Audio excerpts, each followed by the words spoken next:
But first tonight, thousands of gay marriage supporters have rallied in Sydney as Labor voted to officially change its policy to favour same-sex unions. Political editor Hugh Remington joins us now from the ALP conference. And Hugh, just how soon before we see Australia's first gay marriage? Well, it may be a little while yet, Matt, and curiously enough, it rests now largely in the hands of Tony Abbott and the Coalition. The Labor Party official policy as of today supports same-sex marriage, but by pushing for a conscience vote, the Prime Minister has effectively made it difficult, in practical terms, to change the law. A moment in history. Kisses at the conference, but tension in the streets. Labor policy shifts to same-sex marriage against the personal position of the Prime Minister. I know many in this hall do not agree with my views on this debate. No, they don't. We're not nameless, faceless people who live on the margins of society. This is a deeply personal debate. It is about our most intimate relationships.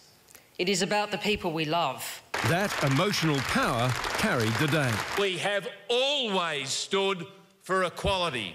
Delegates do so again today. But it was not unanimous. A heckler interrupted, shouting it's against the laws of nature. Equality does not...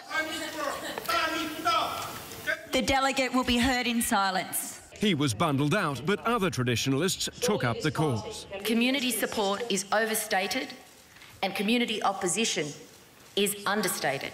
Marriage as it currently stands is much more than tradition. It's the heart of our community, it's our way of life. But the mood was for reform. Marriage traditionalists within Labor say the party will rue this day, that this policy change alone might cost them the next election. Even scenes like this one, they say, will cost Labor heavily when it comes to the vote. When Middle Australia looks at those images, they will say, that's not us. Politically, it is a risk, and Julia Gillard has taken out insurance, successfully calling for a conscience vote. That means a same-sex marriage bill will be doomed without support from at least some on the coalition benches. A conscience vote is bullshit. It's now a matter for Tony Abbott whether he will show his members the same respect that the parliamentary party today has been shown. But Tony Abbott opposes same-sex marriage and has no plans for a conscience vote. Whether they fully realise it or not, these hopes face further frustration. Hugh Remington, 10 News. Now, another big emotional debate has just ended. It's over asylum seeker policy. Many Labor delegates here say they feel ashamed about the party because of the attempt to shift asylum seekers off to Malaysia. However, they have agreed by a vote a short time ago to accept the notion of offshore processing of refugees in exchange for a 50% increase in our refugee intake. It was a day of living dangerously for the Prime Minister as she supported moves to make crystal clear Labor's support for offshore processing. The left in the end, the ones fed to the sharks. We have to tackle this issue with a soft heart, but a hard head. His proposal, regional cooperation that would see boat-arriving asylum seekers denied immediate entry to Australia and in return increase the refugee intake to 20,000. I am deeply ashamed of what has been our recent history in terms of the treatment of people seeking asylum in our country.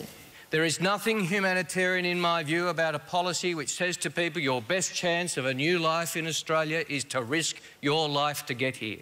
We should not tie this to signing up to the Malaysia Agreement.